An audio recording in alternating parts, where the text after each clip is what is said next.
राधे राधे, जय श्री कृष्णा। आप सभी का बहुत बहुत स्वागत है हमारे चैनल में।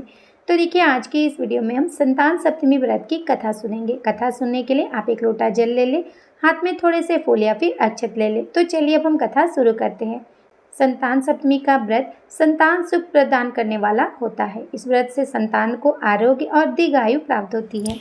संतान सप्तमी का व्रत संतान सुख को देने वाला होता है। इस व्रत से संतान को आरोग्य और दीर्घायु प्राप्त होती है। भगवान श्री कृष्ण ने एक बार पांडु पुत्र युधिष्ठिर को भादो मास की शुक्ल पक्ष की सप्तमी तिथि के महत्व को बताते हुए कहा था कि इस दिन व्रत करके सूर्यदेव और लक्ष्मी नारायण की पूजा करने से संतान की प्राप्ति होती है। भगवान ने बताया था कि इनकी माता देवकी के पुत्रों को कंस जन्म लेते ही मार देता था। लोमेश ऋषि ने माता देवकी को जब संतान सप्तमी व्रत के बारे में बताया, तब माता ने इस व्रत को रखा और लोमेश ऋषि के बताए विधि विधान के अनुसार माता ने इस व्रत के नियम का पालन किया।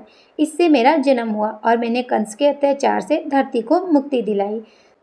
संतान सप्तमी व्रत की कथा में राजा नहुस की पत्नी की कथा भी प्रसिद्ध है। एक समय अयोध्या में बड़े प्रतापी नहुस नाम का एक राजा राज किया करते थे।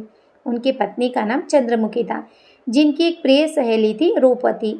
एक बार रानी चंद्रमुखी अपनी सहेली के साथ सरयू के तट पर स्नान करने गई, तो वहां उन्होंने देखा कि बहुत सी महिलाएं संतान सप्तमी का व्रत और पूजन कर रही हैं।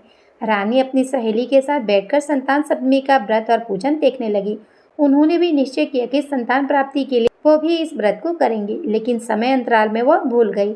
समय का चक्र चलता रहा और रानी और उनकी सहेली ने देह त्याग कर परलोक चली गई। फिर इनका पशु समेत कई योनियों में जन्म हुआ और फिर उन्होंने अपने कर्म फल से मनुष्य शरीर प्राप्त किया। रानी चंद्रमुखी ईश्वरी नाम की राजकन्या हुई और इनकी सहेली रूपवती ब्राह्मण की कन्या हुई। इस जन्म में रूपवती को अपने पुनर्जन्म की सारी बातें याद थी। उन्होंने संतान सप्तमी का व्रत किया, जिससे उन्हें 8 संतान प्राप्त हुई, लेकिन ईश्वरी ने इस व्रत को नहीं किया, जिससे वह इस जन्म में भी निसंतान रही।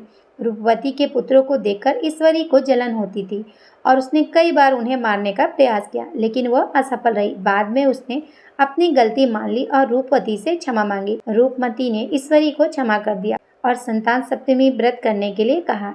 इस व्रत से ईश्वरी को भी संतान सुख की प्राप्ति हुई।